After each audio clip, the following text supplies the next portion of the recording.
स्वागत है आपका विवेकानंद एकेडमी के यूट्यूब चैनल में। साथियों, आज आप लोगों के लिए मैं क्लास लेकर के आया हूँ सेकंड क्लास कक्षा 10 गणित के लिए। तो आप लोग सभी जो हैं अच्छे से पूरा वीडियो देखें, आप लोगों के लिए ये बहुत ही उपयोगी है।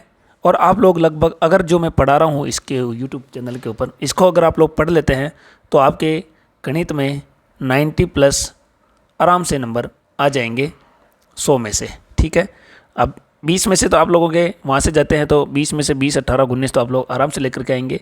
और यहाँ पर जो है साथियों लगभग आप मान के चलो कि 75 का स्कोर आप लोग कर सकते हैं अगर इन सभी को जो है क्लासेस को अगर आप लोगों ने आज से ही निरंतर पढ़ना चालू कर दिया अगर मेरे साथ तो। ठीक है, और ये सारी जो क्लासेस हैं वो स्टूडेंट के साथ शिक्षक के लिए भी बहुत ही शानदार उपयोगी होने वाली हैं। अगर आप लोग चाहते हैं कि सभी जो PDF हैं वो आप लोग अगर लेना चाहते हैं तो इसके लिए आपको डिस्क्रिप्शन बॉक्स में सारी डिटेल्स मिल जाएगी, तो आप लोग ज़रूर वहाँ से संपर्क कर सकते हैं। साथियों, चैनल पर अगर नए हैं तो चैनल को सब्सक्राइब जरूर करें, क्योंकि मैं वैसे भी ये सारी जो PDF वगैरह मैंने जो नोट्स बना रखे हैं वो आप लोगों को जो है पूरा पढ़ा के रहूँगा। गणित के साथ विज्ञान की क्लासेस भी लगाने की पूरी कोशिश रहूँगा। आप लोग इसको वीडियो को रोक करके नोट्स भी साथ में बना सकते हैं या इसको तेज़ स्पीड करके आप लोग पढ़ सकते हैं। तो साथियों, आप लोगों का बहुत ही कम समय खराब करते हुए आगे हम चलते हैं। ज़्यादा समय आप लोगों के लिए नहीं लगाया जाएगा। अध्याय फर्स्ट साथियों, वास्तविक संख्याएं। NCERT का सिलेबस चल रहा है। जिनके भी वास्तविक नंबर है, रियल नंबर्स हैं, उनके लिए ये है। ठीक है, सब्सक्राइब आप लोग चैनल को कर लें अगर चैनल पर नए हैं तो। सबसे पहले साथियों बात करते हैं वास्तविक संख्या की।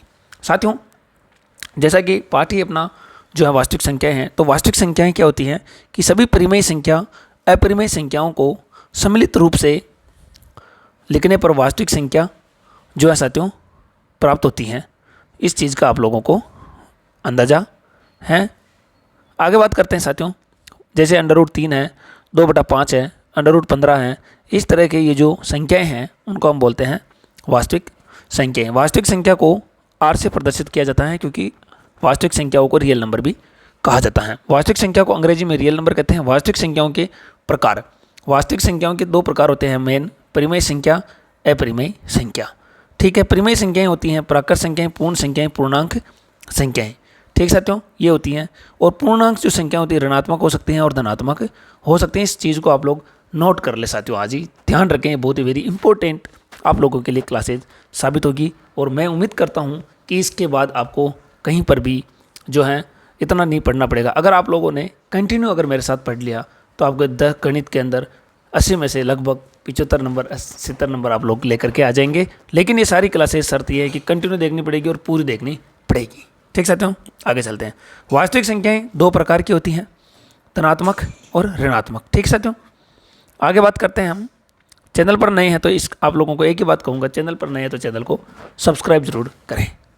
अब वास्तविक संख्याएं जो होती हैं साथियों, धनात्मक संख्याएं, संख्या रेखा के ऊपर जो है धनात्मक संख्याएं वो होती हैं दाईं तरफ। ठीक है, और ऋणात्मक जो संख्याएं होती हैं वो होती हैं बाईं तरफ। धनात्मक संख्याओं का मतलब आप लोग समझ चुके हैं साथियों कि इनका जो मान है वो धनात्मक होता है, ऋणात्मक का भी मान पता होता है। वास्तविक संख्याओं के गुणधर्म, पहला गुणधर्म साथियों समवर्त गुणधर्म। कौन सा गुणधर्म साथियों? समवर्त गुणधर्म। जब 2 वास्तविक संख्याओं को जोड़ा या गुणा किया जाता है तो उसमें एक वास्तविक संख्याएं प्राप्त होती हैं। वास्तविक संख्याओं के इस गुणधर्म को ही समवर्त गुणधर्म कहा जाता है। दूसरा है साथियों क्रम विनिमयता का गुणधर्म। यहाँ पर अगर हम बात करते हैं, कोई भी 2 संख्याएं होती हैं, जोड़ने या गुणा करने पर हम वास्तविक संख्याएं प्राप्त होती हैं। जैसे मान लो 3 × 5 या 5 × 3, तो भी आप लोगों को वही मान प्राप्त होता है। इसको बोलते हैं साथियों क्रम विनिमयता का गुणधर्म। साहचर्य गुणधर्म के अंदर साथियों 3 संख्याएं आ जाती हैं। ठीक है, इसमें से पहले को गुणा करो चाहे बाद वाली को गुणा करो, इनका जो उत्तर रहेगा साथियों वो एक जैसा ही रहेगा। ठीक है, ये चीज़ें हैं।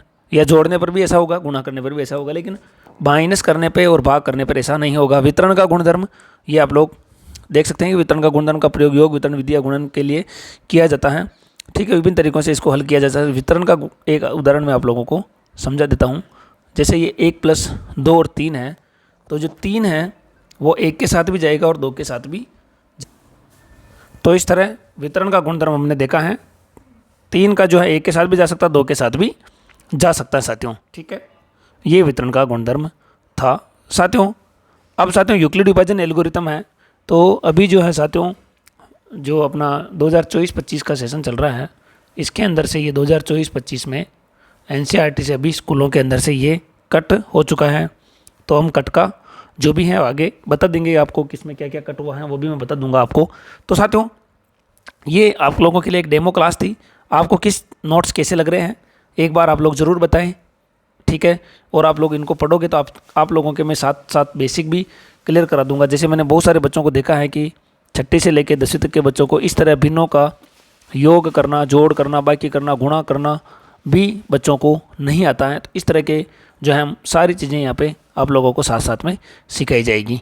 तो साथियों उम्मीद करता हूँ आप लोग को ये वीडियो क्लास अच्छी लगी, और ये बिल्कुल एकदम यूट्यूब पे निःशुल्क रहेगी, ठीक है। आप लोगों को केवल क्या करना है, चैनल को सब्सक्राइब करना है साथियों, चैनल को सब्सक्राइब करना है और कुछ भी नहीं करना है साथियों। तो मिलते हैं अगली क्लास में, तब तक के लिए जय हिंद, जय भारत। डिस्क्रिप्शन बॉक्स में आप लोग जानकारी ले सकते हैं। धन्यवाद।